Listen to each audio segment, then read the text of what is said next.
Des marchandises à l'échelle internationale fait intervenir plusieurs auxiliaires du transport et de la logistique.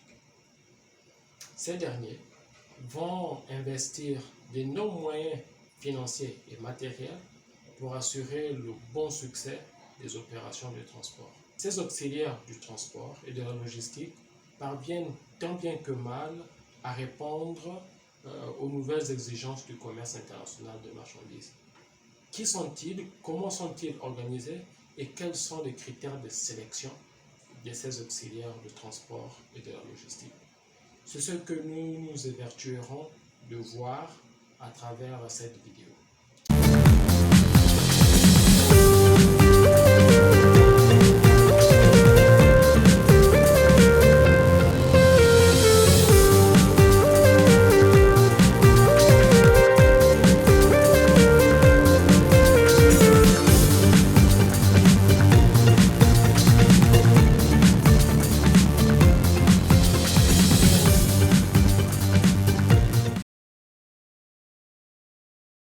Le terme de commissionnaire de transport désigne un professionnel de transport qui organise le transport de marchandises bout en bout. Il agit en son nom propre pour le compte d'un commettant. Pèse sur le commissionnaire de transport une obligation de résultat. Il peut utiliser les modes de transport et les moyens qui lui semblent les plus pertinents pour atteindre son résultat. Vis-à-vis du transporteur, le commissionnaire de transport n'est qu'un simple chargeur.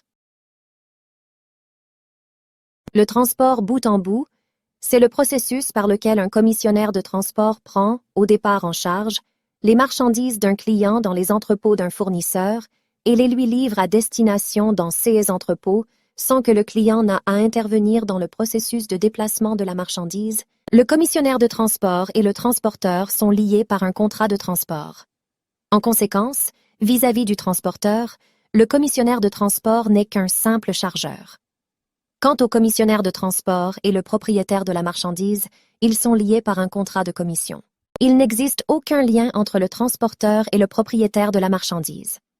En cas de perte ou d'avarie de la marchandise par le transporteur, le propriétaire de la marchandise ne pourrait pas exiger des réparations au transporteur. Seul le commissionnaire de transport est habilité à le faire. Le commissionnaire agréé en douane, connu sous le nom de transitaire, est une personne, physique ou morale, dont la profession consiste à gérer les formalités douanières pour le compte d'un tiers. C'est un mandataire qui agit suivant les instructions de son mandant en assurant une opération de soudure, en permettant la liaison entre deux modes de transport, mais aussi en donnant un statut juridique à la marchandise. Il n'est responsable ni de l'un ni de l'autre. Pèse sur le commissionnaire agréé en douane une obligation de moyens.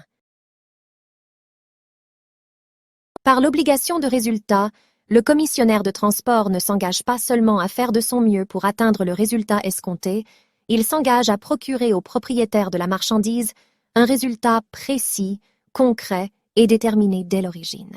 Dans notre cas, le commissionnaire de transport est tenu de livrer les marchandises dans les entrepôts du client. Le simple fait de ne pas livrer les marchandises constitue une faute et suffit à engager la responsabilité du débiteur. On parle d'obligation de moyens. Lorsque Transitaire s'engage à mettre au service du créancier, dans notre cas, le commissionnaire de transport, tous les moyens dont il dispose pour exécuter le contrat. Le débiteur, c'est-à-dire le transitaire, n'est pas tenu d'atteindre un résultat déterminé, mais il promet d'accomplir toutes les diligences nécessaires à la réalisation de son obligation contractuelle. En gros, il doit faire de son mieux.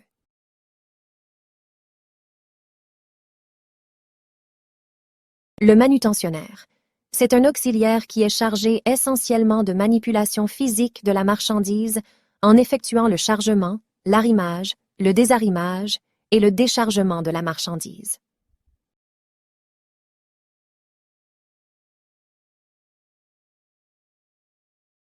Le transporteur, personne morale ou physique qui s'engage à assurer le déplacement d'une personne ou d'une marchandise, en vertu d'un contrat de transport terrestre, maritime ou aérien.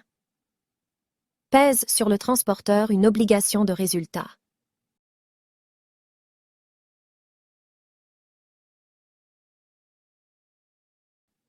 Le groupeur. Le groupeur constitue des camions, wagons ou conteneurs complets, des unités de chargement aériennes ou palettes, à partir d'envois de détail que lui remettent ses clients. Il négocie les tarifs avec les transporteurs et fait profiter sa clientèle de tarifs de groupage intéressants par comparaison avec le coût des envois isolés.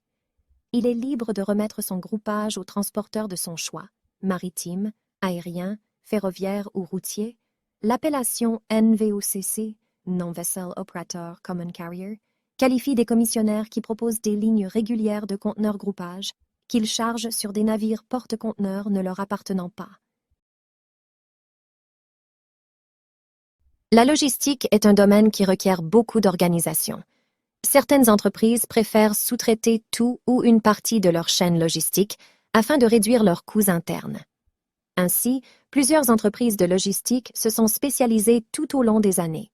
Certains n'interviennent que sur une petite partie du processus logistique, d'autres en gérant une logistique globale et internationale. Les prestataires logistiques de niveau 1 offrent uniquement les services de transport. Ce sont les experts du transport. Ils possèdent une flotte de camions et une équipe de chauffeurs. Ils peuvent être spécialisés sur la distribution vers une zone géographique donnée ou sur le transport d'une typologie de produits, transport de produits surgelés, transports spéciaux, etc. Les prestataires logistiques de niveau 2 offrent les services d'entreposage en plus du transport. En complément des prestations de transport, sont ajoutées des solutions de stockage et d'entreposage.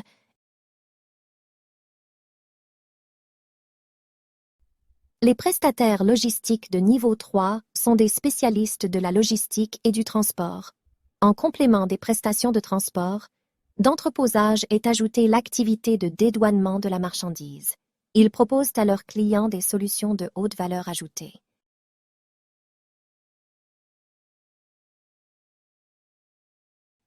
Les prestataires logistiques de niveau 4 coordonnent et supervisent l'ensemble des flux de la supply chain. Elles ajoutent leurs propres ressources, telles que leurs connaissances et leur technologie, à celles des prestataires logistiques de niveau 3.